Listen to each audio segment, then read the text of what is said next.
Hey everybody, what's going on? Welcome back to another edition of Matt Goes to the Movies, and more specifically, Mondays with Mando.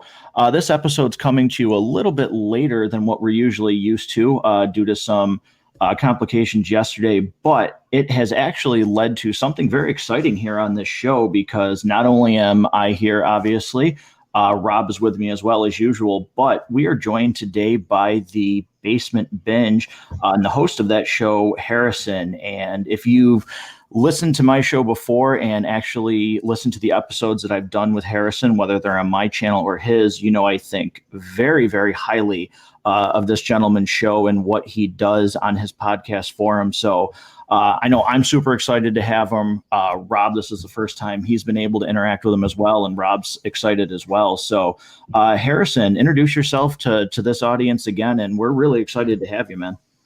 Well, thank you. That was such a great introduction. I'm really excited to be here. Like Matt said, I've been on the show before.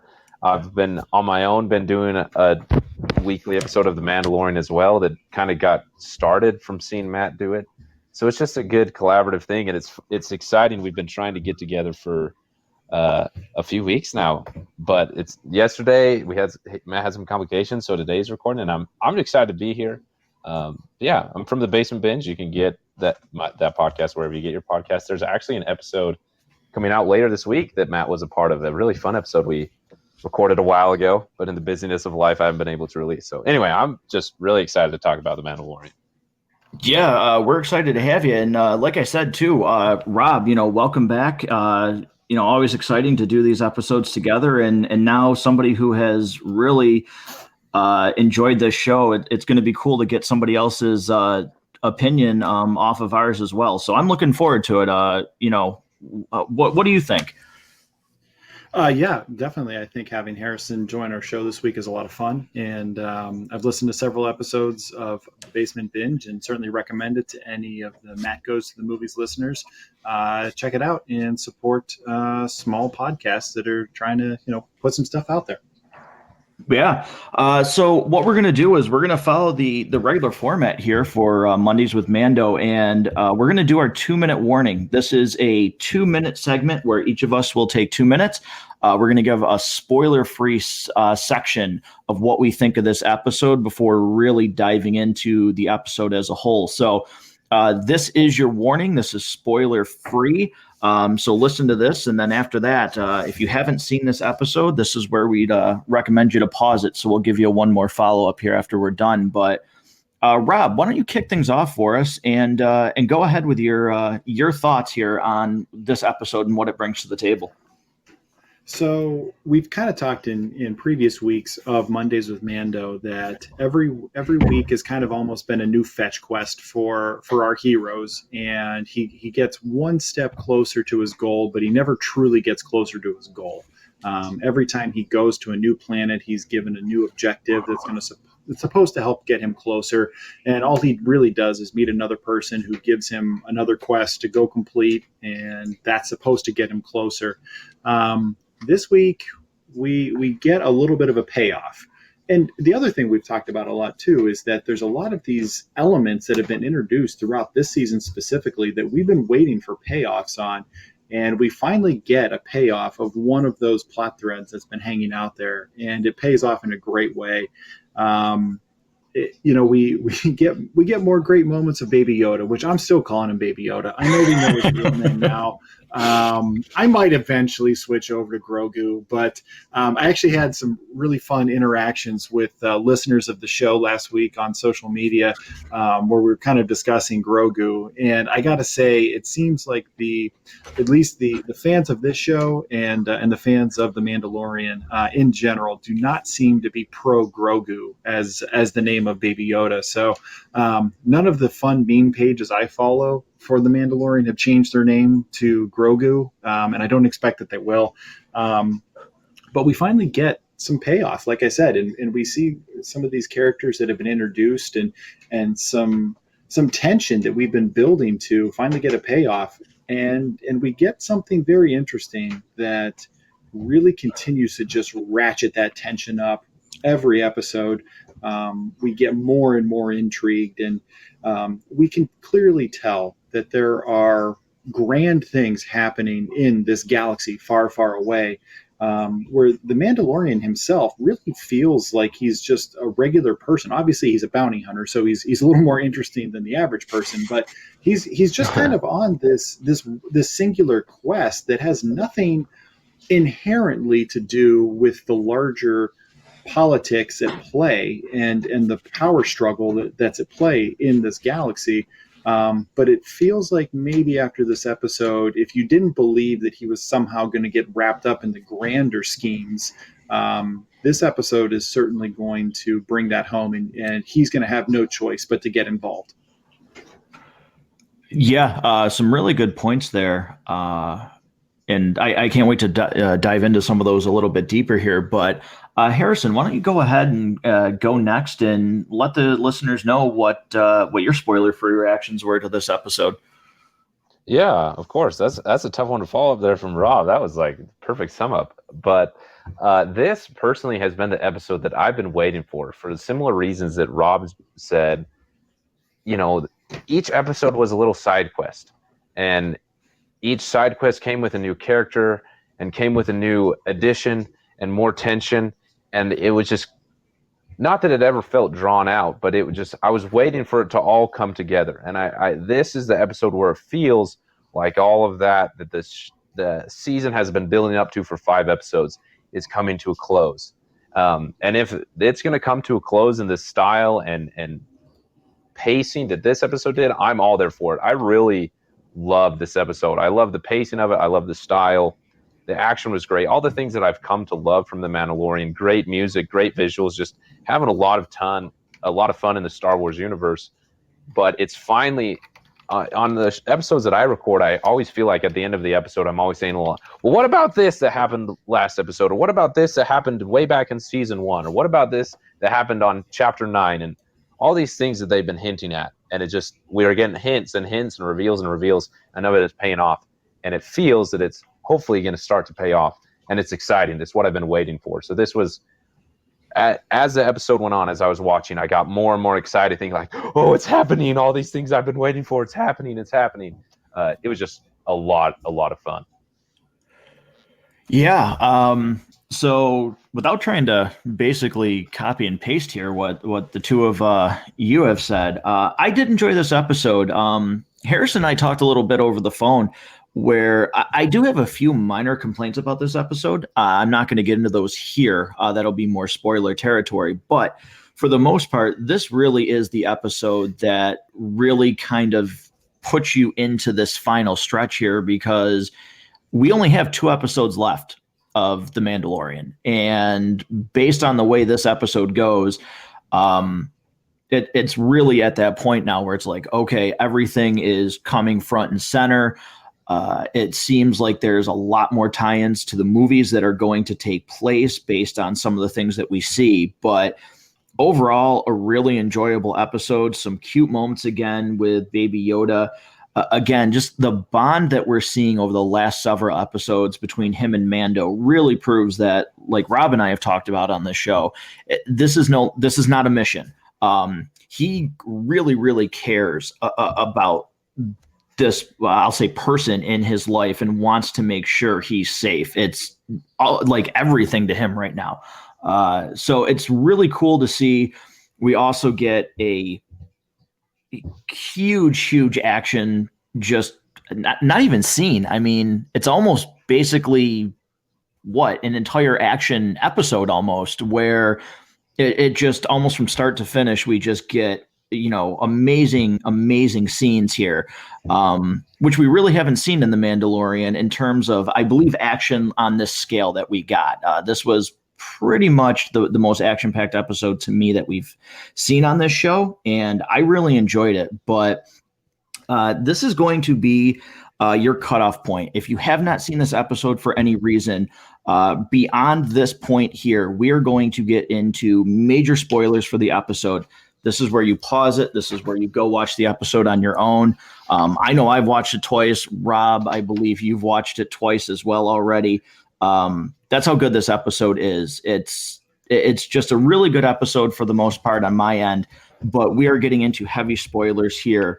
And if you guys don't mind, I'd like to kick it off with this episode doing more for the Legend of Boba Fett. If you're a fan of Star Wars, this episode does more for this character than any of the movies done for him in any kind of capacity. This really makes Boba Fett seem like the badass bounty hunter that he is talked about in Star Wars lore.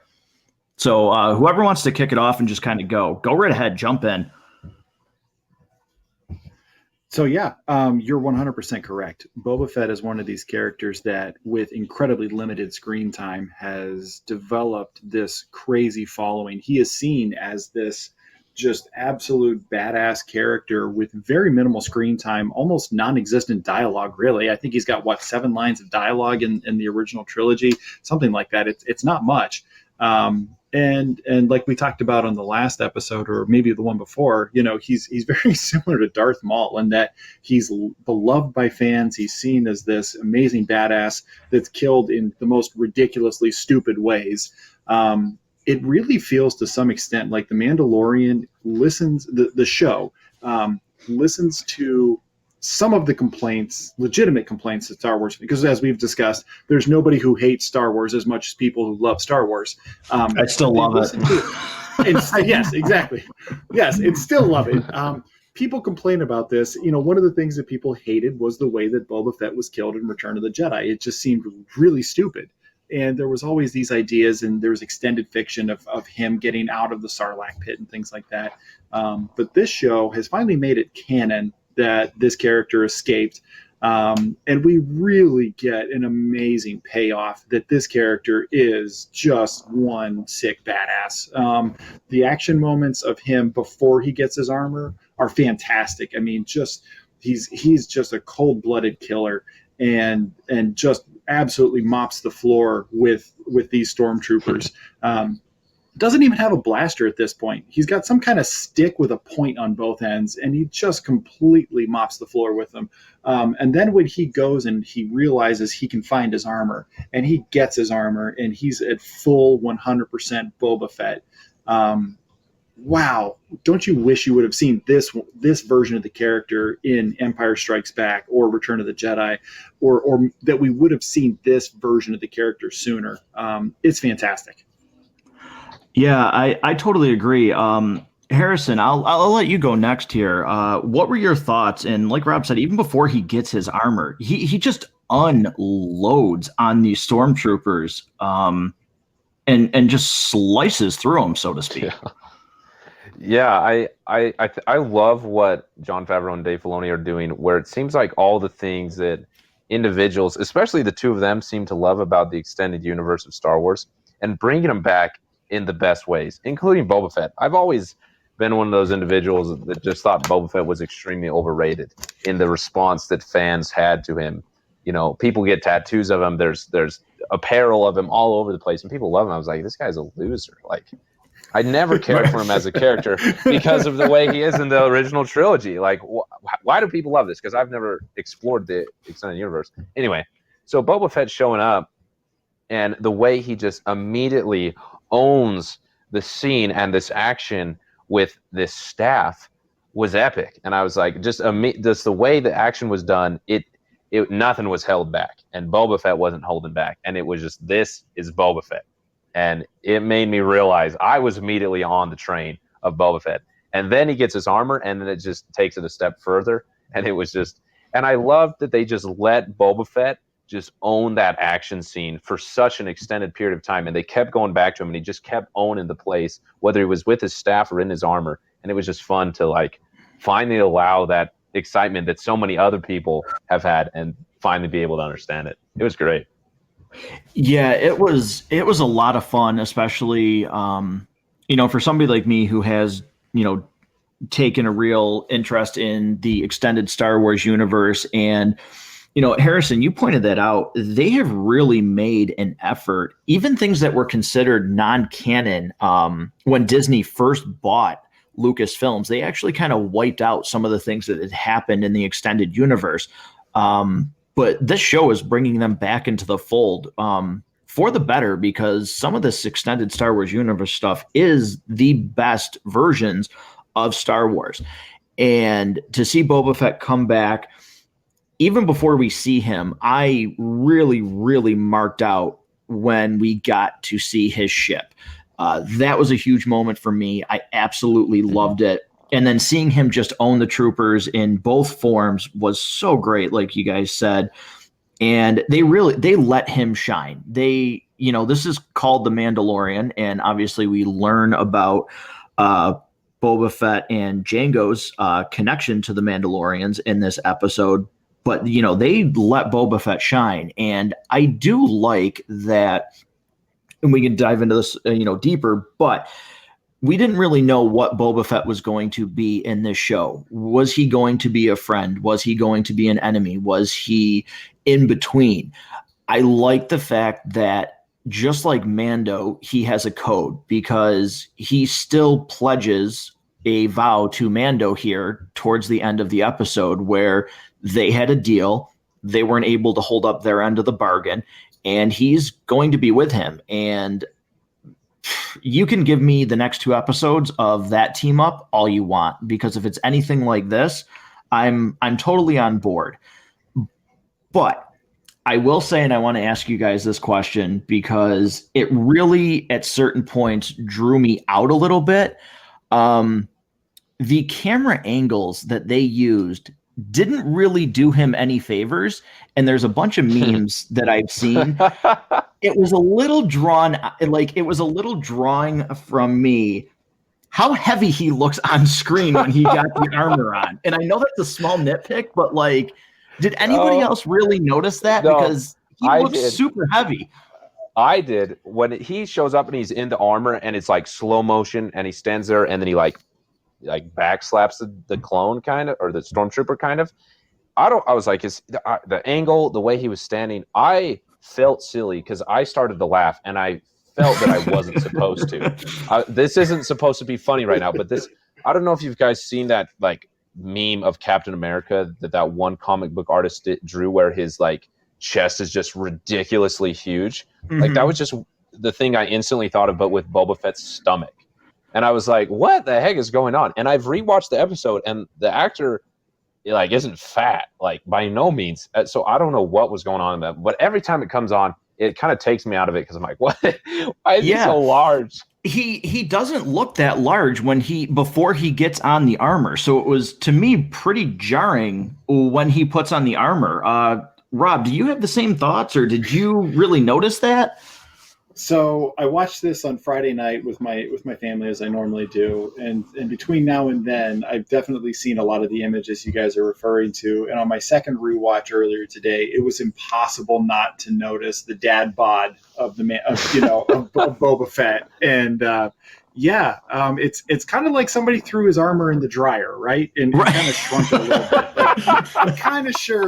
I'm kind of sure Beskar, if you clean it at all, it's probably dry clean only. I'm going to guess that it is. I don't know this for sure, but I don't even know if they have dry cleaning in the Star Wars universe. But it was a little bit distracting.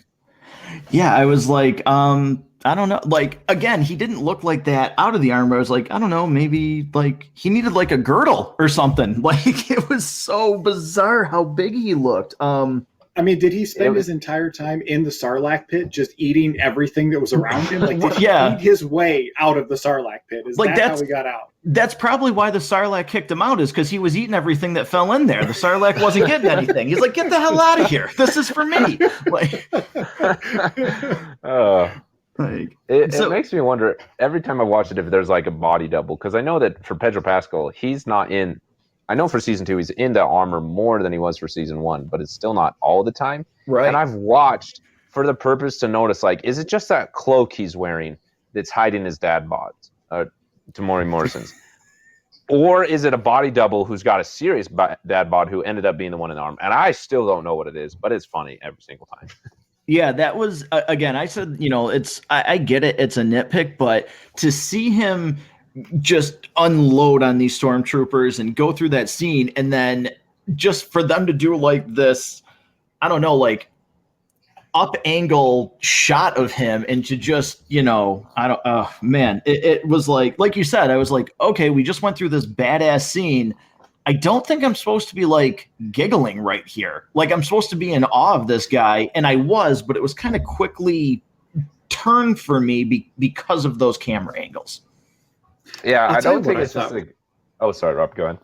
No, it's fine. I'll tell you what I kind of noticed that I don't know that I'd seen before in Star Wars. As he's using the pointy stick to just beat the living hell out of these stormtroopers, it's the first time I can recall seeing stormtrooper armor shatter.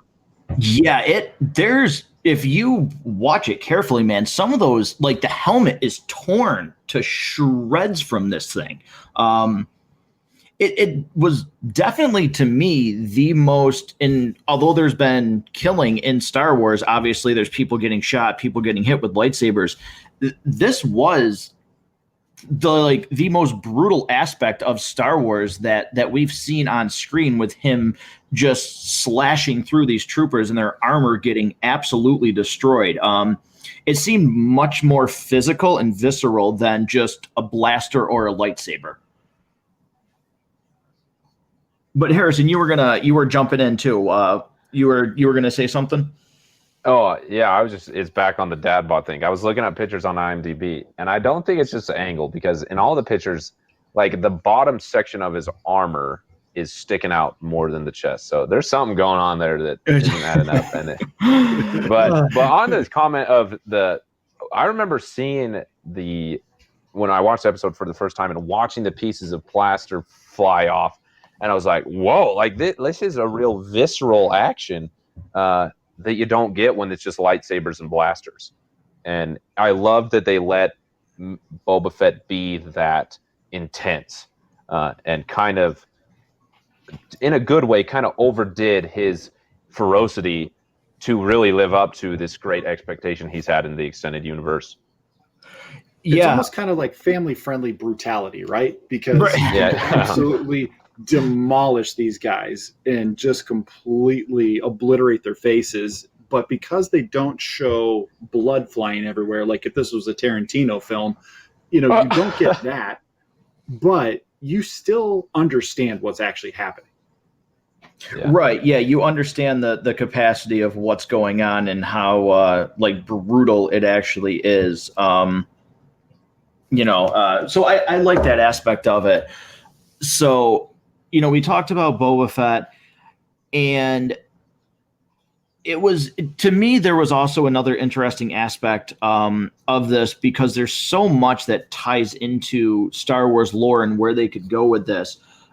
But it also seems to me, based on the Seeing Stone and what we get at the end of the episode, that Baby Yoda might know more than he leads on to, or it's not as difficult for him to use the Force as what I have kind of seen through season 1 through season 2, because he doesn't use it a lot. But in this episode, more so than any other one, he seems to be really in tune with being able to use the Force, whether it's the Seeing Stone or he himself kind of owning the stormtroopers at the end of this episode. That didn't look like somebody who can just kind of casually use it because he hasn't been trained. Yeah, I noticed that as well. I thought it was really interesting how it made him seem a lot more intelligent, like he was choosing a lot more. I was almost expecting when they got to the Seer Stone that he would plop Grogu or Baby Yoda on it and then just boom, something would happen. And there wouldn't be a lot of agency and choice from Grogu. I was just expecting it to just kind of he's just there, things are happening to him. And it was interesting to see him choose to interact with it and choose to, I don't know, like you said, it seems like he's, it really led into that idea that he's been, what's the word I'm searching for? Hiding himself and his Force identity for survival for so long. And maybe it's kind of what's led to this facade of innocence that we've all fallen in love with, that he may be a lot more intelligent than we thought. It's interesting because in the last episode, Ahsoka describes, his memory goes a little dark. So it leads you to believe that perhaps something happened he's either blocking it out or his memory is clouded because of something, some kind of event. You sort of wonder, was her reaching out through the Force to him something that sort of awakened these abilities? Because prior to this, we saw him vaguely try to Force choke Cara Dune. We've seen him use the Force to heal. We've seen him use the Force to steal snacks, certainly. I mean, that's definitely something we've seen from Baby Yoda at this point. And then post meeting up with Ahsoka and kind of having her reach through the Force to him and sort of do some basic Force exercises, you kind of wonder, like, is he remembering these skills? And you kind of start to wonder, is Baby Yoda actually a little bit evil? We've seen him kind of Force choke, which is primarily a Sith skill, although we've seen Luke use it in Return of the Jedi briefly. You got to wonder, though, is this something that awakened him? Because when he gets on that Seeing Stone, first of all, can we just acknowledge the fact that clearly this Seeing Stone is on a 56K modem from like way back in the day trying to dial into AOL, because it certainly takes forever to try to reach anybody. You got to wonder, who did he actually get in touch with? Because how did he know how to do that? How did he have the intuition to do that? I think you're right, Harrison. I think there's something he's maybe been hiding, but I also wonder, has there been something in his interaction with Ahsoka that's awoken sort of that latent part of what he was keeping hidden? Yeah, and again, for me, this kind of ties into maybe some of the things that in the sequel trilogy weren't really discussed in the movies, but were discussed in the books. Because in The Force Awakens, everybody really kind of wondered how Rey all of a sudden got these all of a sudden was just in tune with the Force, so to speak. Like, how could she do these things so quickly? And the explanation in the book, if you actually read the novelization of The Force Awakens, it explained the dyad between her and Ren in the book. And the reason she was able to tap into this was because when he was trying to search her mind for the answers that he was looking for, it connected their abilities. And Rob, you talking about Ahsoka, projecting with Grogu, Baby Yoda, is this something that they're diving a little bit deeper into in Star Wars, where two beings can, if they have anything where they're forgetting what's going on, especially with Baby Yoda, because of maybe trying to protect himself, or maybe from experiments from the Empire, he's lost some of that.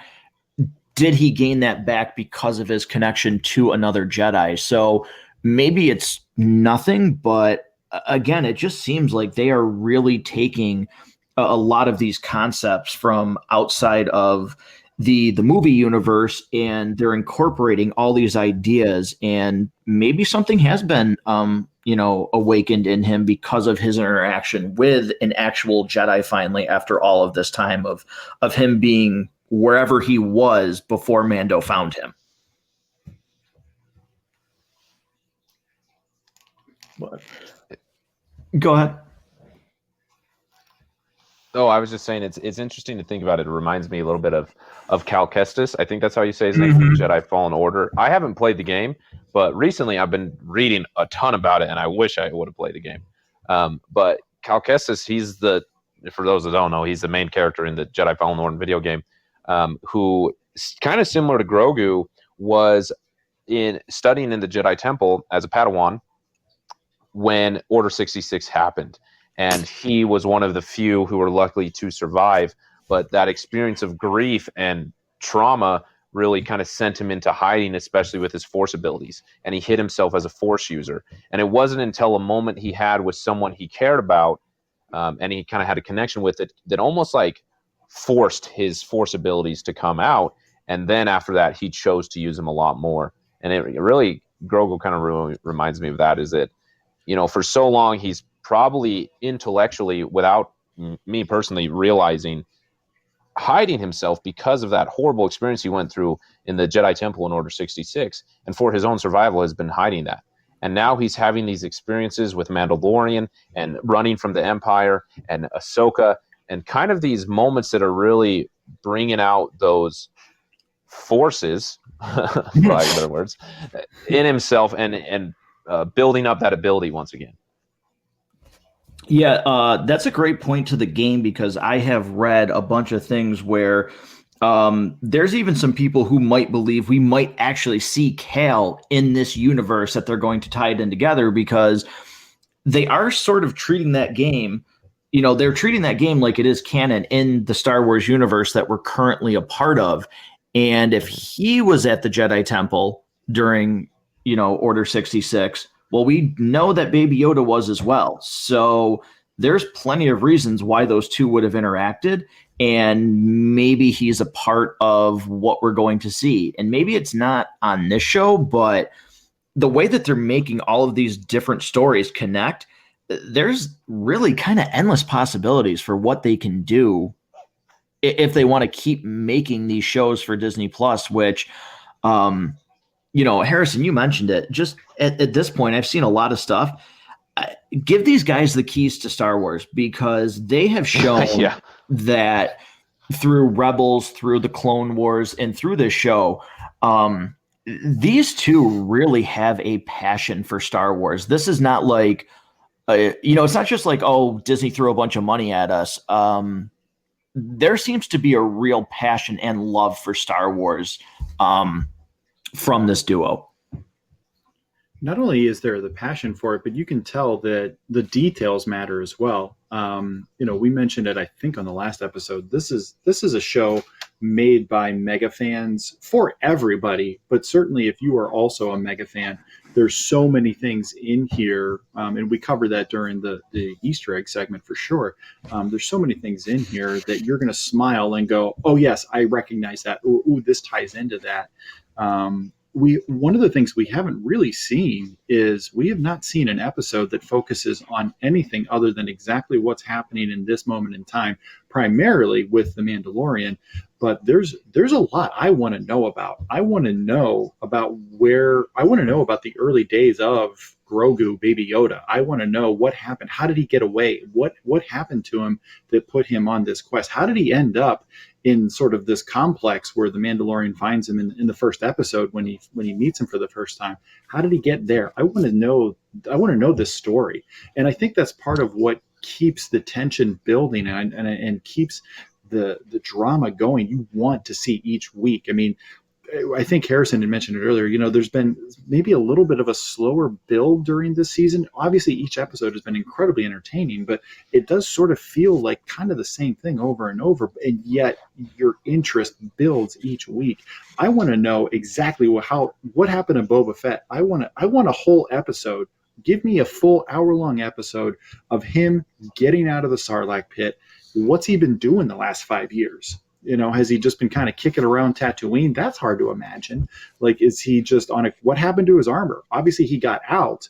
And then we know that at some point, Cobb Vanth gets his armor. So how did he lose it? I want to know all of these things. And I hope we get to see it. Yeah, I hope we see a lot of things. And not only, what's going on with, what happened with Boba Fett, but again, this is set 5 years after the Return of the Jedi. What's going on the other end of the galaxy? There's just so much.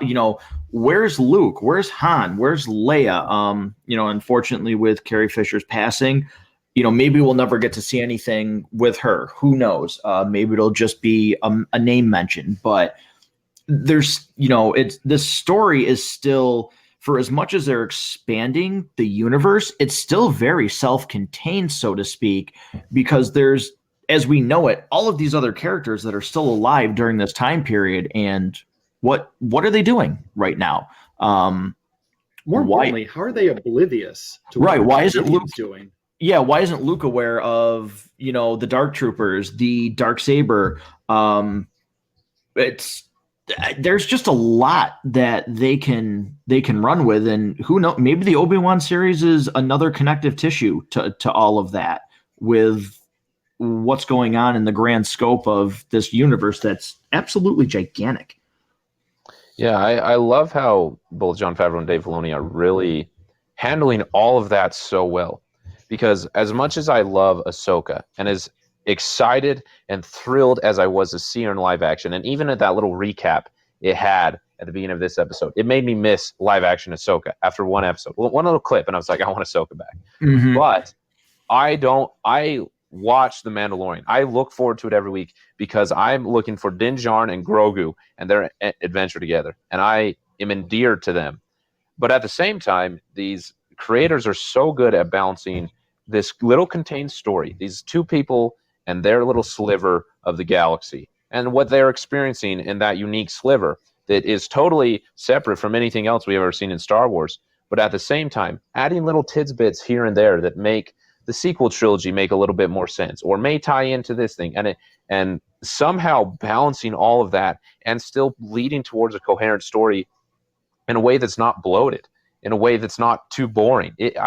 The level of balance that they have in all of these things just amazes me, because I just have the tendency to like overdo it in one aspect, and like if I made it be like all Easter eggs, or it'd all be about Ahsoka. Like it's such good storytelling and producing to be able to have all those story threads be just enough where you appreciate them, and they could mean a million things, or just enough where it can mean absolutely nothing. And it's just a great love for Star Wars as a whole, and it makes me love The Mandalorian that much more.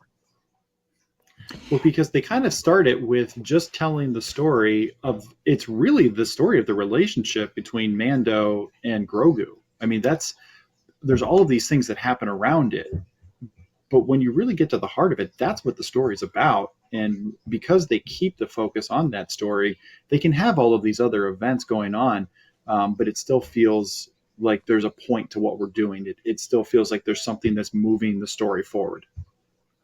Yeah. Geez. Wow. You guys, you wrapped that up really, really well.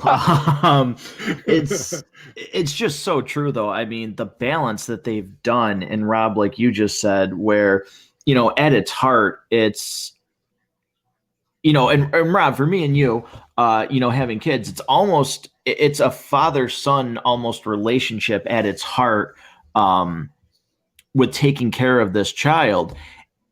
And the slow burn that they did, where, like we've talked about, it's just, okay, it starts off as it's just a mission to know I have to take care of this person.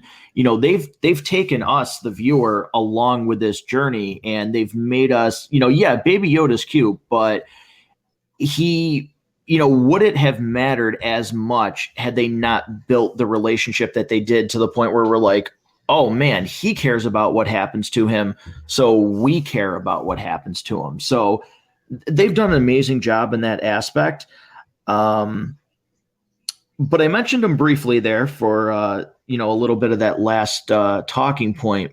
But the Dark Troopers, they're in it very briefly. But again, a small little screen time. But man, they were really intimidating, and not going to lie, full disclosure, I was like, get the hell away from him when they landed and, and we're walking after Baby Yoda. I was like, no, get away from him. Stop that. But great design look, seeing them actually in action, even though it was brief. They just, again, I can't, they keep hitting home runs with what they're doing. It's so impressive. Yeah. It was exciting as well to like do some research about the Dark Troopers and what they potentially could be, and then finally see it. And I think it's building up to a really intense season finale. I don't know how much you guys get into like hypothesizing what's going to happen, but it when they showed up, I was like, oh no, these guys aren't going to be too good. Especially with the title of the episode being The Tragedy. I just was like preparing myself for heartache. And then as soon as they showed up, I was just, it's over. We're done with, something horrible is going to happen. I had the exact same reaction when, we begin the episode, some things happen, and then all of a sudden we get that phenomenal, main title score that the Mandalorian has, doo-doo, and then it comes up, the tragedy. I'm sitting on my couch going, wait, what? What tragedy? You're not doing anything to Baby Yoda. What are you doing here? What tragedy are we talking about? And then when the Razor Crest gets obliterated, I thought, okay, phew, that's our tragedy for this episode, guys. Baby Yoda's safe. And then right after that is when the Dark Troopers come down and take him.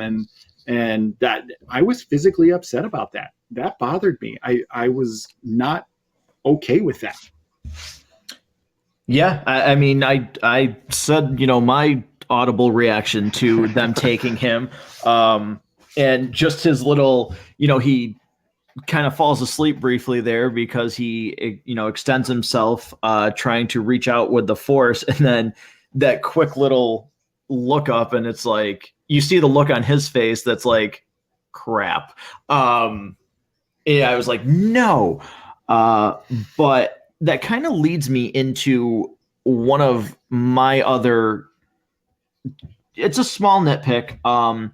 This was the first episode because right after the Dark Troopers take him, we get the scene with Moff Gideon. We see the Darksaber again. We also see Baby Yoda smacking around these stormtroopers, which was cool. But this was the first episode. Rob, you and I talked about it in the past 2 recaps. This was the first episode that seemed to end abruptly for me and felt a little bit short.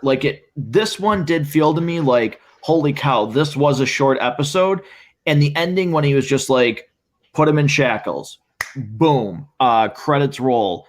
I was kind of thrown off by that a little bit. And we can get into the last segment as well, but how did you guys feel? Did this end for you abruptly, or did that not did that not have any effect? I kind of saw it coming that it was going to end quickly, but I didn't. But it ended too quickly, if that makes sense. I was really, the one complaint I had about this, besides Boba Fett's dad bod, was that they kind of just nerfed Din with his jetpack. The point that when the troop transports come in and the stormtroopers are coming in, and the tension between Boba Fett and Mando are kind of de-escalated, and obviously they're preoccupied with other things. Why doesn't he put his jetpack back on? Why did he run up the mountain? Like, he would have saved so much time to put his jetpack on and then jetpack to the top of it, and then just to have it like nerfed so he didn't have his jetpack, so he couldn't fly after the Dark Troopers, kind of bothered me. It was just like, I just don't have my jetpack. I can't chase him down. I thought it would have been a great kind of ending action and drawn out the episode a little bit better if he had his jetpack, and it had to be Din in the air flying with his jetpack against 5 Dark Troopers without trying to hurt Baby Yoda. You could, if you want to let them still escape with Baby Yoda, that's fine. I just would have loved it more than just like, I can't fly right now. I don't have my jetpack because that got nerfed earlier. I don't know, that it just kind of bothered me because I was like, that just it resolves too quickly, and then it's just like Robert Rodriguez, pulling Olivia Battle Angel again and just cutting it off when it's there's so much more. I had a very similar reaction. I didn't understand why Boba Fett told him to put the jetpack down and not the blaster. That kind of seemed like Yeah. I didn't really get that. I was like, wait, what? Like, if somebody's got a gun pointed at me, I'm not worried about his jetpack. I'm much more worried about the thing that can put a hole in me. Like that was kind of what I immediately saw. I think there could have been a much better ending to this episode if we saw it. How much more would you have loved the character if he realized as he was flying that his fuel was running low and he was going to do everything he could do, and he ends up getting swooped up by Slave One or something like that as he's falling through the air because the jetpack is toast or whatever the case is. I certainly would have really liked to have seen that. Yeah, that was like I said, that was really the only in this season. This was really the only ending that really kind of was like, oh, okay. So again, we've praised this show so much that which I feel is like a slip up isn't that big of an atrocity, but I do like the fact that again we talked about it, but we get to see Baby Yoda. Really, I mean, they open those doors and he's just flinging these guys around. And Rob, you mentioned it, is granted he's using the Force to toss them, but is that him kind of giving in because he really doesn't use it for those purposes? But is it because he's threatened? The more he's pressured, does it kind of turn him to the dark side, or what will this mean for him going forward in these next 2 episodes? Because again, he just really tossed these guys around and showed that he was, to me, much more in tune with the Force than what we really saw previous to this. I would love to see, and I don't think we'll get it this season. I think it'll be future seasons. I would love to see Grogu kind of tempted by the dark side. He's not had, at least not recently, a true Jedi mentor to keep him from exploring those darker thoughts, those strong emotions that we know leads to the dark side. You know, strong emotions like loving your adopted dad who's just trying to find a good preschool for you. Apparently, that's a terrible emotion to have. I don't know why, but in the Jedi world, it is. You know, I would love to see him, you know, kind of give in to some of those temptations because he has no knowledge of what's right and wrong in terms of the Jedi religion. And certainly Mando isn't going to be able to help him with that. He's like, yeah, kid, that's, you know, that you believe a different creed than I do. I believe in this is the way, and you believe in choking things using your mind. You know, he's not really going to be able to help him. And certainly the one Jedi he's met already wasn't quite willing to train him. I think there could be some future seasons where we see Baby Yoda tempted by the dark side. And I think those are going to be just incredibly fascinating to watch. I really saw the end of this episode kind of the fruits of what Ahsoka said in the last episode when she refused to train him.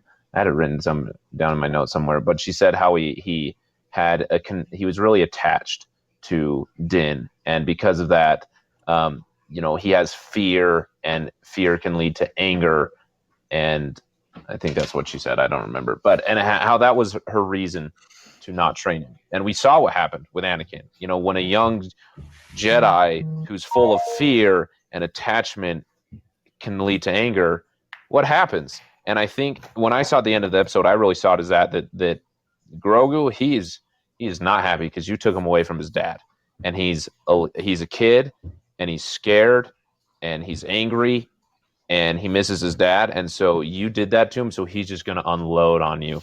And I think it was kind of him kind of just giving into that anger and that fear. Yeah, that's a really good point. And you almost wonder, you know, is Moff Gideon, because he is an incredibly intelligent adversary. He's not just some one-note villain. You almost wonder if he's deliberately manipulating that to make him activate his force powers, to put him on a certain path. So I think that was, like you said, what Ahsoka was saying, how she's not going to train him. But maybe if he reaches out, somebody will. Because it also ties into Ahsoka really not being a part of the Jedi Order after the Clone Wars. And even before that show ended, she walked away. But yeah, I'm interested to see. You got to wonder, I mean, who does Moff Gideon report to? We've asked this question in previous episodes. Mm-hmm. Does he have a link to Emperor Palpatine? And if he does, obviously we know that Palpatine was able to turn Anakin to the dark side by manipulating him, by planting different suggestions, by making him doubt Obi-Wan, by giving in to some of his base, worse sort of nature. When he slays all the sand people and things like that. He planted those seeds, and he was able to create that doubt, and he was able to stir that up, and was able to turn Anakin to becoming Darth Vader. Has Moff Gideon learned how to do that? Will we see Moff Gideon in future episodes trying to turn Grogu using those same techniques? We don't know if Moff Gideon is a Force user or not. We haven't seen him do it yet, but that doesn't mean that he's not. But just because he may not doesn't mean he won't be able to manipulate Grogu the same way. Yeah, very true. That kind of gets us into the Easter eggs portion of this, because like we said, this episode really ended right there. But there's so much little plot details and, again, Easter eggs, as they call them, that lead into a bigger Star Wars universe. But one of the things that I really liked, which was a play on two different lines, So it's not anything tied into like what could happen in the future. Was Boba Fett's answer to Mando about who he is, and he said, "I'm just a simple man trying to make it across the universe, the galaxy, like my father before me." That's a combination of Jango Fett's line in Attack of the Clones and Luke's line of "I am a Jedi like my father before me." And again, we talked about it. Just the attention to detail that's put into these episodes and these callbacks from previous movies, even in dialogue. I love those things. It's so simple, but for me, it's so impactful. And it makes me just again be like, my God, like I love Star Wars so much. Like I love Star Wars. There's nothing like it to me. I think just even when Slave One showed up for the first time, right at the beginning of the episode, we had talked about different memes we've seen recently. I was literally Leo in Once Upon a Time in Hollywood on my couch, like pointing, "That's Slave One, that's Slave One." And again, when we see the actor who played Jango Fett in the prequel trilogy, like immediately I was like, that's the same actor. They got him. They got the same actor. I'm jumping off my couch, just really excited. And the rest of my family is looking at me like I'm a crazy person, which, by the way, they do more than just when I'm watching The Mandalorian. But, I'm jumping up and down at what they were able to pull off and getting these pieces pulled together. Was really great fun. Slave One, of course, being Boba Fett's ship that he uses and is very iconic. And it's, again, part of that mysterious nature of Boba Fett from the original trilogy that was really not capitalized on as well as they could and builds to the mystery of why everybody thinks he's this incredible badass. Yeah, the attention to detail in this series is just crazy. I even noticed one of the times I was watching that after Boba Fett shoots the missile out of his jetpack at the two troop transports flying off, and his visor is still down, or I don't know what it's called, the little thing that he aims with, is still down in front of his eye, and it's kind of that wide shot where it's looking from his back and one ship scratching into one another. There's still like a miniature screen on that little flip down thing that he has. Like, there's probably like no more than like just like, depending on how big your screen is, it's puny, but they still put somebody somewhere had the detail to think, oh, there's still a screen there, and they put it in there. And I was just, who thinks of that? Who noticed? I don't know how I noticed it, but like when you're making something like that, why would you think of that? Or even the ways that the what's the word? The infrastructure, for lack of better words, the vehicles, the uniforms that Moff Gideon and his troops are wearing are like a really great in-between blend of the Empire and the First Order, and like really having some continuity, how these things are really kind of blended together. It's just, I would have never thought of that, and seeing people, it just, like you said earlier, Matt, it just makes me say, I love Star Wars, and I love being able to just spend time in the universe of Star Wars. And it's just fun to see people care about Star Wars the same way I do. I think also we've talked in previous episodes of this breakdown show that Star Wars is kind of controversial. People have films they love and films they hate. Most people have the same films they hate, although Matt actually likes The Last Jedi for some reason. Hey, me too. Which you're not supposed to like. Oh man. Hey, you're outnumbered. You're not supposed. I know, but in the grand scheme of things, in the greater fan base, I'm definitely not outnumbered on that one. But by far. But Matt, you'd kind of mentioned it earlier. Give the keys to Filoni and Favreau. Like, make them the Kevin Feige of Star Wars. Like, just let them do everything. Like, let them run this, and just whatever they decide they want to do, let them do. Because this show, we've talked about it before, we don't know anybody who dislikes this show. You can choose one character here or there from the films. You can choose an individual film. Maybe you don't like the prequel trilogy at all. You can say all of these things, but you still don't know anybody who dislikes this show, The Mandalorian. Yeah, it's crazy. Yeah. Rob, what's the next one that you want to? What's the next Easter egg that you want to bring up here? So if you look at when Boba Fett shows his chain code, there's the sort of Matrix-like holograms, except they're in orange instead of green. And there's actually people. This is how amazing the Star Wars universe is. The fan base is so rabid that people have actually gone out and already translated what all of those characters are, and it's really interesting what he shows Din. He's talking about the home planet of Jango Fett. There's some really interesting stuff there.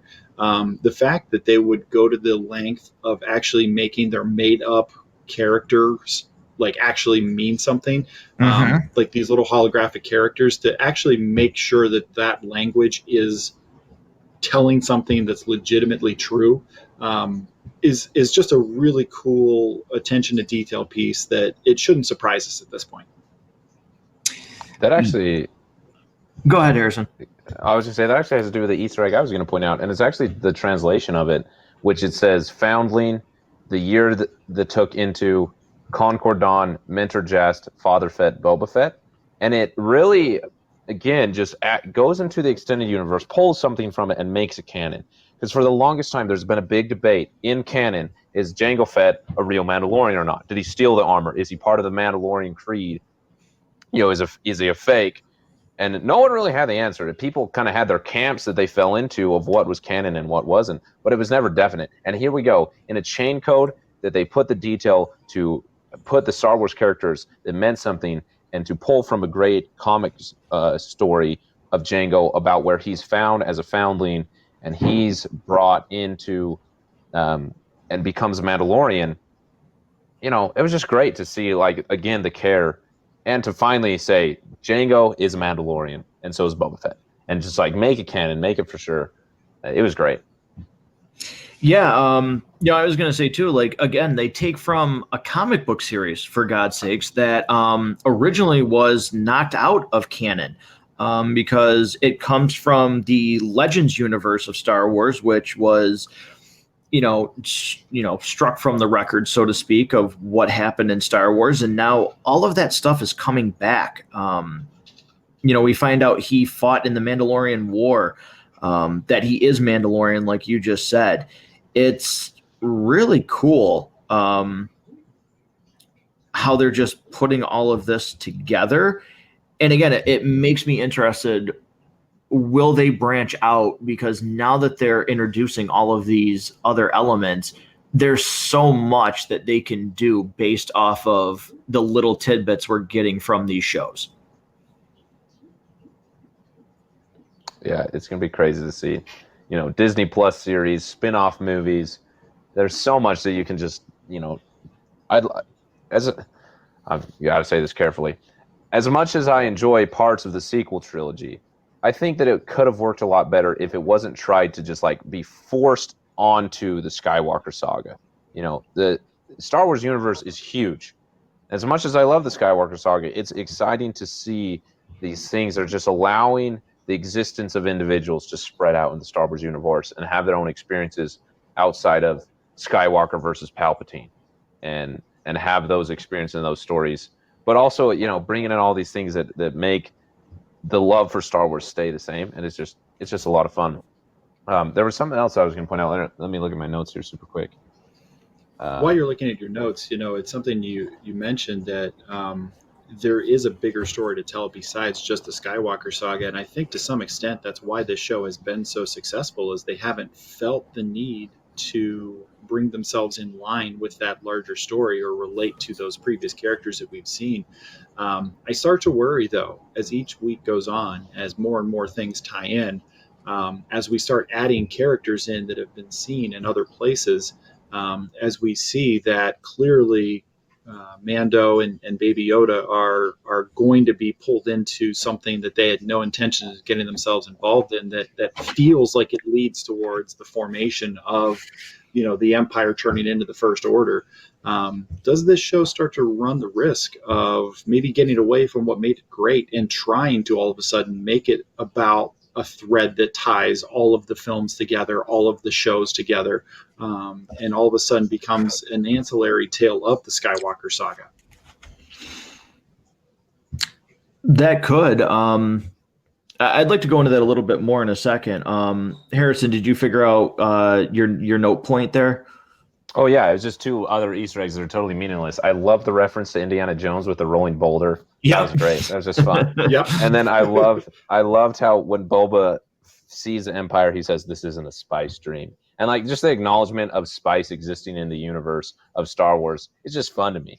It's been referenced since the beginning of Star Wars and consistently kind of just like thrown in fun places that there's a drug out there that people in the Star Wars universe can access. And it was just a funny reference that I just enjoyed. Yeah.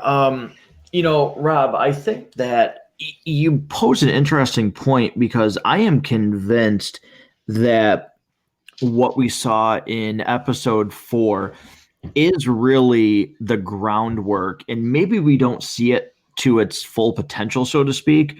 But I am convinced that those laboratory clones, they resembled Snoke way too close for me to have it just be a coincidence. And I feel like what they're doing and how they're draining or taking samples of Baby Yoda's blood, I really feel like this is almost an explanation as to how Snoke was created and how Palpatine was sustained. I know they said they cloned him, but they would have had to have done something in order for him to survive, because you do find out that his body decays because the host can't handle it. So when they lose Baby Yoda, maybe that's why his body decays, because they can't keep pumping it full of injecting him with Jedi blood, so to speak. But I do feel like this is explaining how Palpatine was still around and how Snoke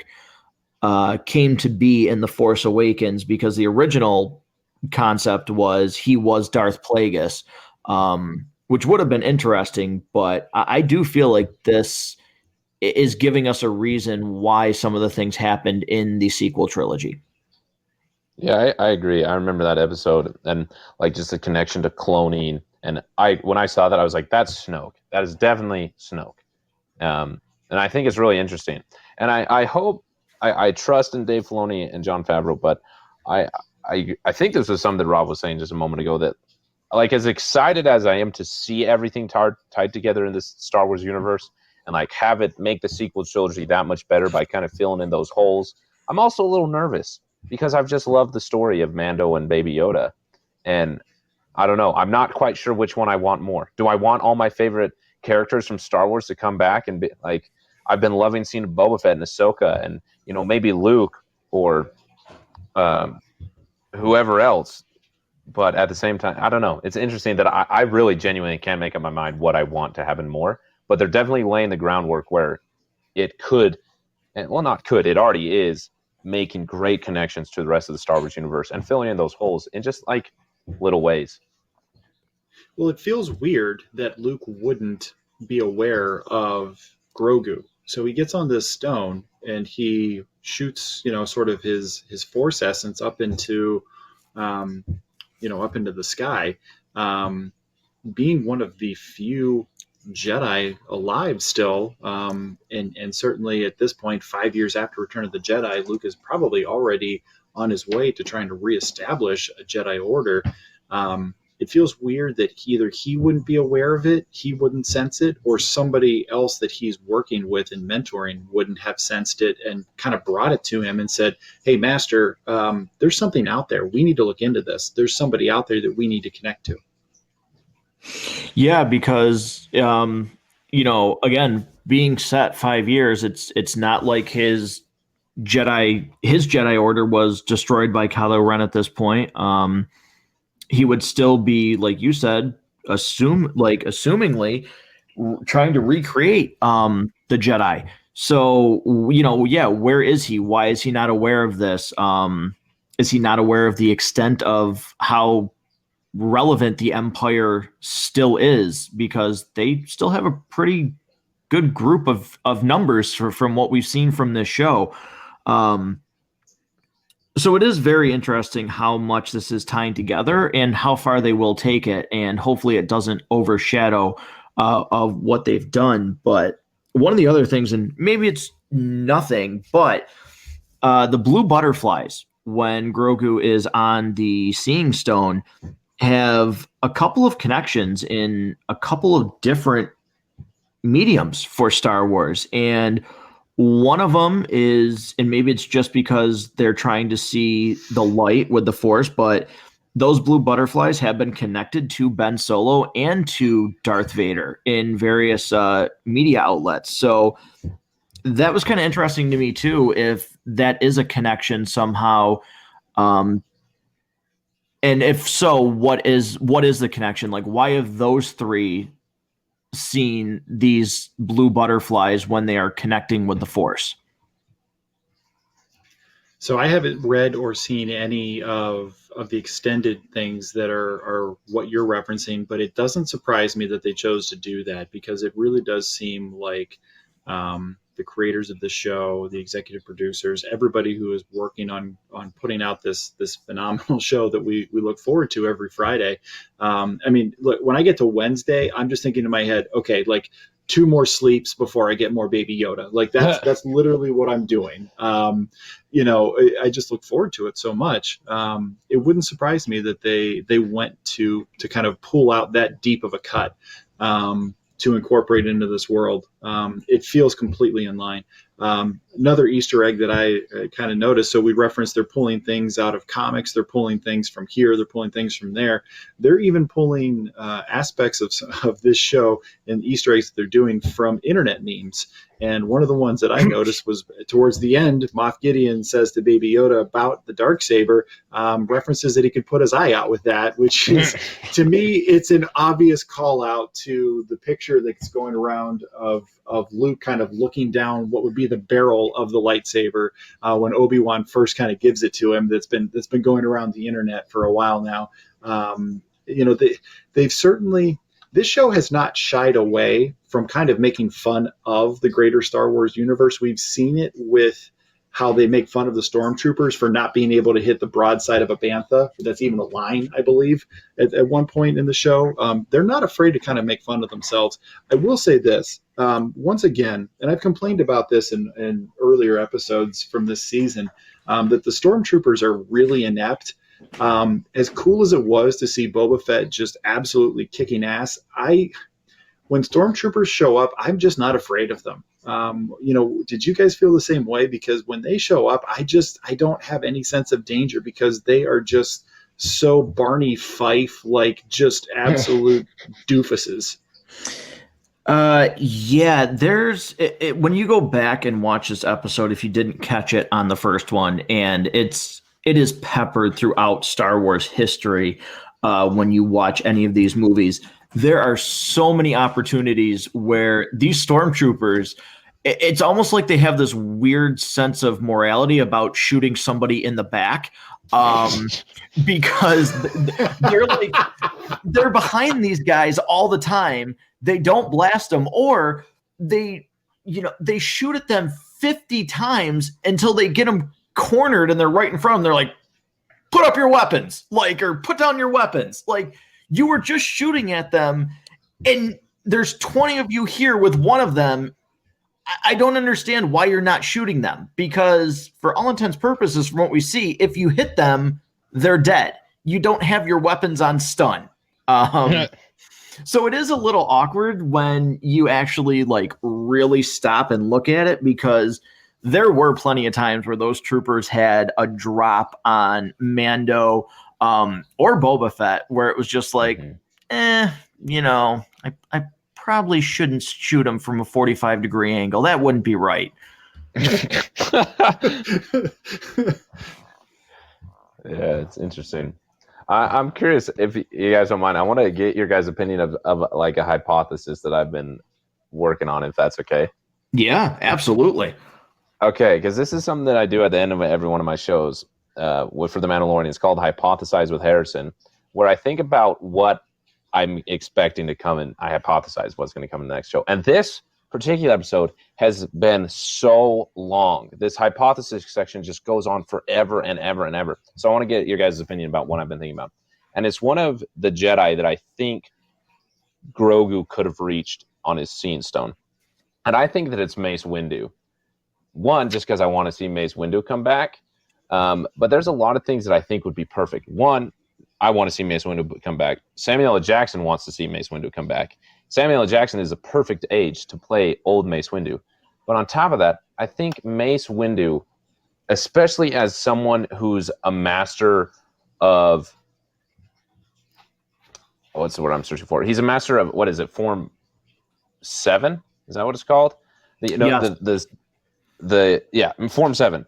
So he knows how to take anger and take fear and those elements of the dark side and use them to align himself with the light side further, but make himself powerful.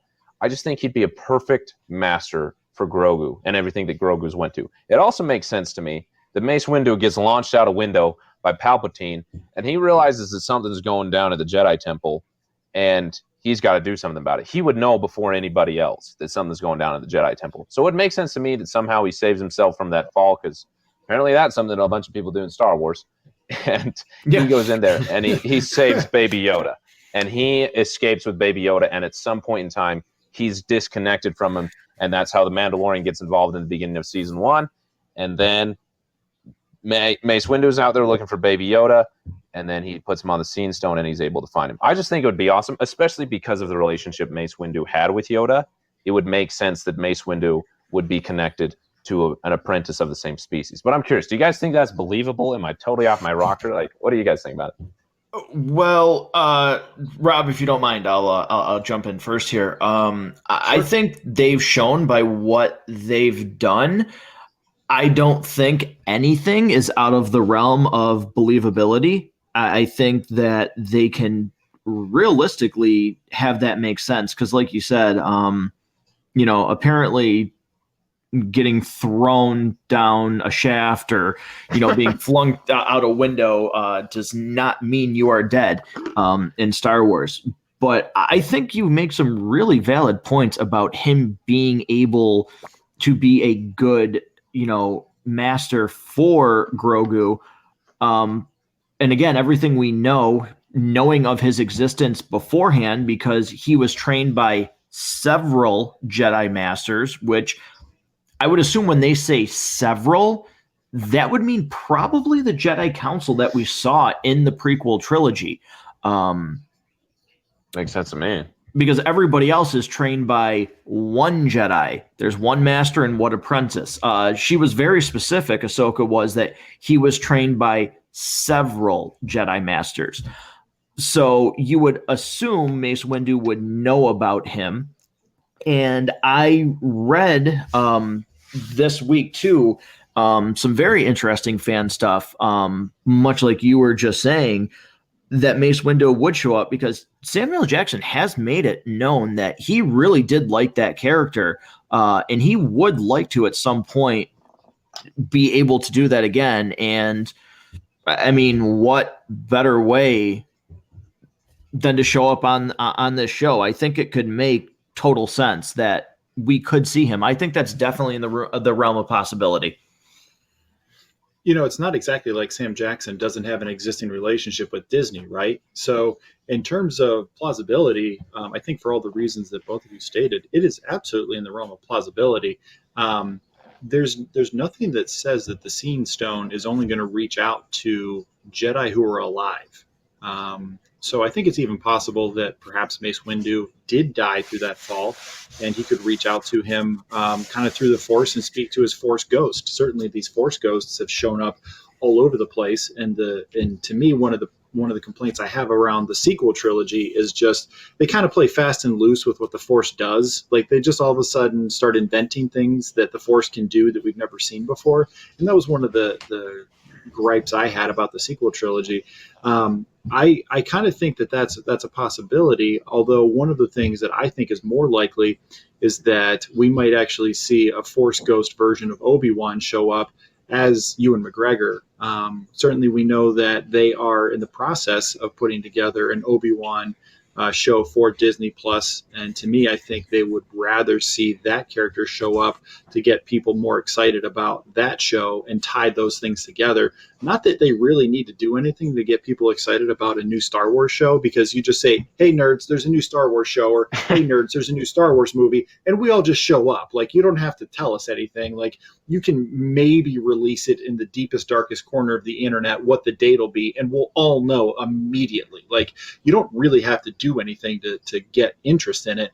But I still think they would maybe go that route first. But look, if they want to bring Sam Jackson back and give us more Mace Windu, I'm for it. Sign me up. I'm happy to see it.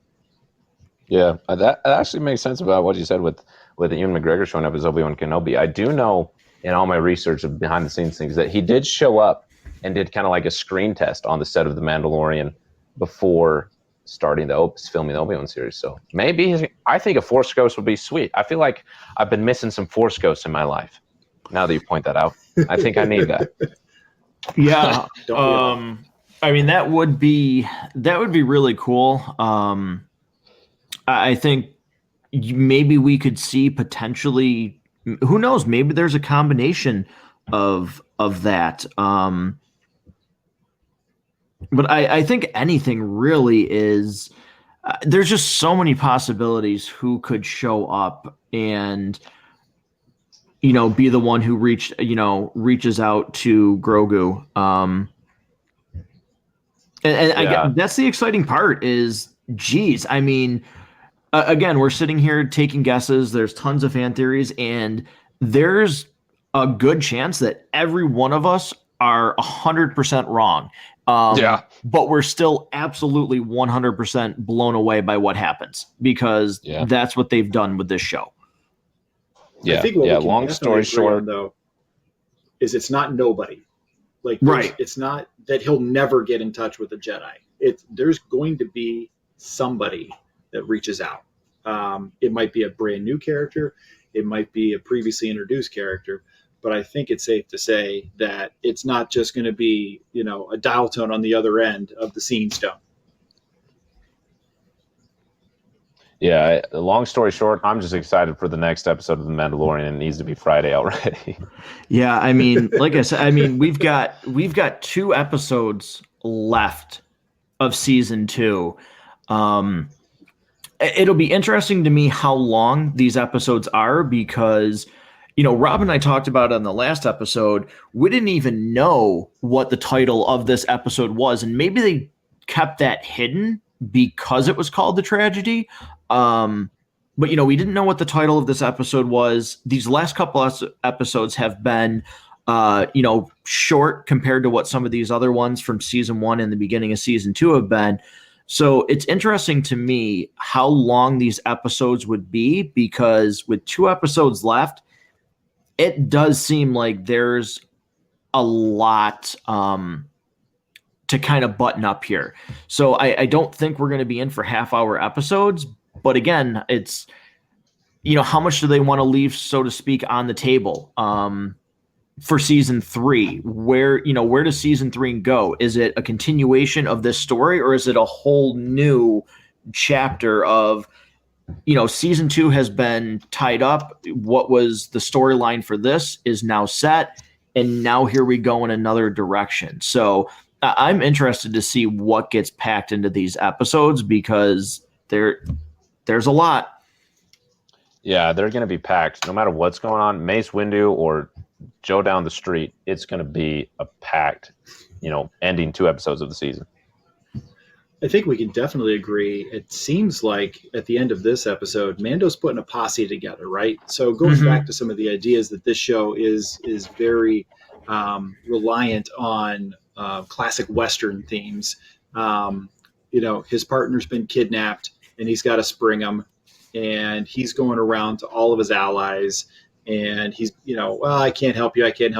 Whoa. You don't understand. The cute little green kid that I fly around with, he's in danger. Well, that's all you had to say. I'm in, Right. So he's already recruiting Cara Dune. He's probably going to spring Bill Burr's character from whatever, space prison he's locked in. I believe he'll probably try to get Ahsoka to help him. I think he might even go back and try to get Cobb Vanth to help him. I think a lot of these characters we've seen introduced, certainly we already know Boba Fett's along for the ride. How awesome will these last 2 episodes, or possibly even season 3, be if we have an ensemble of this group, this small army that he could build to go try to take on, the Empire / morphing into the First Order. How great would that be to have multiple Mandalorians, multiple gunslingers, and a Jedi all set to try to take this thing down? I'm getting goosebumps just thinking about it. Against the Dark Troopers and the Darksaber, that'd be a sweet ending. Yeah, because Give me that. I mean, think about it too. In the sequel trilogy, we get you get the space battles, but Rob, you're talking about all these characters coming together, and certainly even with their limited screen time, a lot of these characters are just they're well known already. They're very well liked. Have we gotten, if this is what we get, really, when has there been sort of an on-screen team up like this? I mean, just think about seeing that on screen. You see Mando, you see Boba, you see Ahsoka, you see Dune. Again, like just all on screen fighting at the same time. That's not really a team up we've seen in Star Wars, because a lot of the battles end up being between the main characters are one-on-one in these movies. We get what? We get the throne room scene in The Last Jedi, but that's 2 people. You get Obi-Wan and Qui-Gon against Darth Maul, which is amazing, but again, that's 2.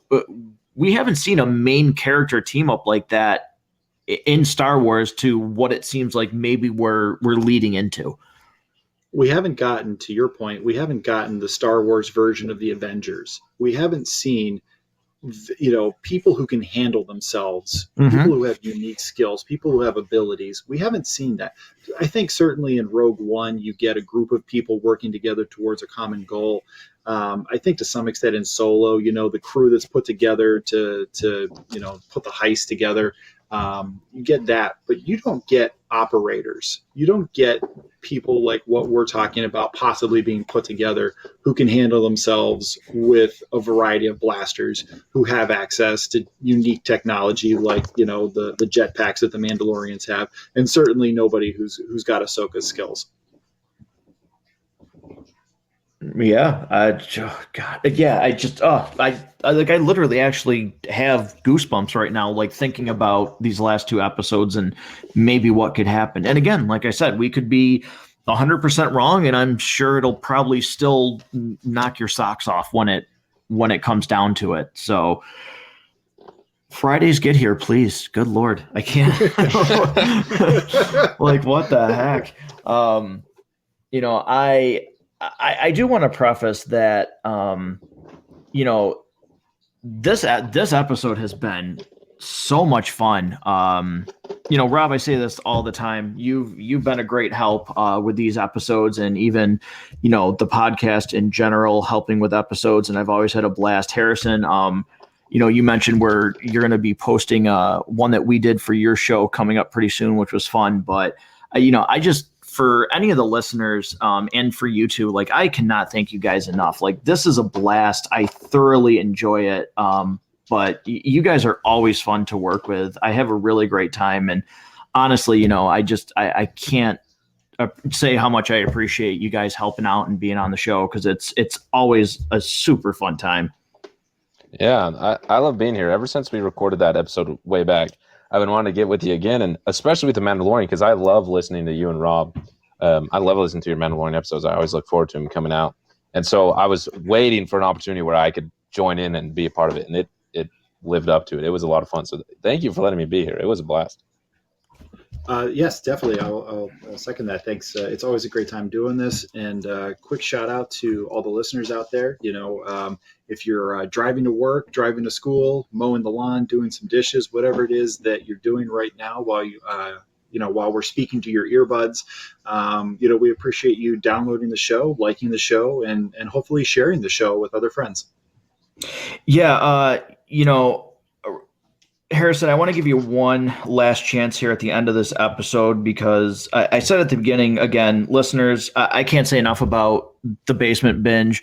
It really helped me get into podcasting. I really always kind of talk about this whenever I'm with Harrison, but Harrison, go over one more time, your show, and, obviously you can get it on podcast, but we're going to leave all of his links in the show notes too, because he's got some really great stuff from what he's been doing solo. It used to be a 3-man show for the Basement Binge, but go ahead and give our listeners one last rundown of what they can, expect from your show and where they find it. Yeah, thank you. I appreciate that opportunity. The Basement Binge is anywhere you get your podcast: Spotify, Apple Podcasts, Podbean, and everywhere. Of course, the links are in the show notes, like Matt said, which I appreciate. But I've been doing episodes on The Mandalorian. That's kind of been what's happening lately. I have a lot of other episodes that are planned. Like I said, I recorded one with Matt forever ago that's coming out soon. But life's been really busy with my work. So I've kind of just been surviving on The Mandalorian, which is not a bad thing. It's been a lot of fun. So there's Marvel reviews. We did the whole MCU. There's just a lot of great films that I care a lot about, a lot of sci-fi over there, a lot of The Mandalorian, and there's super exciting things coming. In fact, I'll just plug it now. The episode that Matt and I recorded together was for this strange little movie, Valerian and the City of a Thousand Planets, and not a movie that I feel particularly strong about, but it was one of the best times I've ever had recording a podcast, and I'm excited for everyone to listen to it because it was just a blast. And so I appreciate you, Matt, letting me plug a show again. Yeah, The Basement Binge. Just search that wherever you get your podcasts. Got tons of episodes over there, and a bunch more coming now that my work schedule's calmed down. And, of course, more on The Mandalorian. Yeah, I had a great time with that episode as well. I think what'll be really fun, though, coming up here is when the three of us get together again and we turn Rob into a fan of The Last Jedi. Yes, please. That'll be the next project, and maybe if he has a lobotomy, we might get him to change his mind because he has. Matt, I think you will literally need to learn the Jedi mind trick to do that. So, Matt, don't forget what's we still got to do ratings. How many reels? Yes, thank you. So, I give this as much fun as it was to see Boba Fett and everything happen. Again, being the shortness of the episode, some of the jarring camera angles for Boba Fett. This is 4.5 reels for me. Some of that stuff just took me 2 out of the episode to give it 5. But again, it's still a really, really enjoyable episode. So for me, I give it 4.5 reels out of 5. Harrison, what do you for our rating system? We do movie reels. What would you say this episode rates for you? Out of 5? I would, if you would have asked me the first time right after watch, I would have said 4.5 for just about every single reason you said. Having rewatched it and kind of skimmed through it again, I'd maybe take it down to a 4 because the excitement doesn't hold up as much as it does the first time. And there's been other episodes that I just like. I just am in awe at every single time I watch. So I'd say 4. It was a blast. I had a fun time. And there's just those weird things, including Boba Fett's dad bod, that just kind of make it a little less desirable the second time around. So I'm going to go ahead and go 4.5. I keep wanting to not just give it great reviews every time, but, because I feel like too much of a fanboy and not being critical enough. I certainly think the shortness of the episode, we've talked in the past that I think being on Disney Plus and not on network or cable TV is actually a benefit because it doesn't force this show to tell a story that's any longer or any shorter than the story it really wants to tell. There's no bloat. I still feel that I would have liked to have seen a few more things. There were some things that didn't make a lot of sense. Like we talked about the issue with the jetpack. I noticed it absolutely on my first watch through, and on my second watch through, it became very apparent to me. The dialogue for Pedro Pascal in this, he's a bit wooden at times in this episode, where I really praised him in the previous one, Chapter 13, The Jedi, for really making me feel like he actually cares very much about Grogu. He came off kind of wooden to me with this dialogue this time. So, listen, I absolutely love how they introduced Boba Fett. I love the fact that he's back and we're going to see more of this character. I love the tension that's built. It's not enough. I can't give it a 5 though.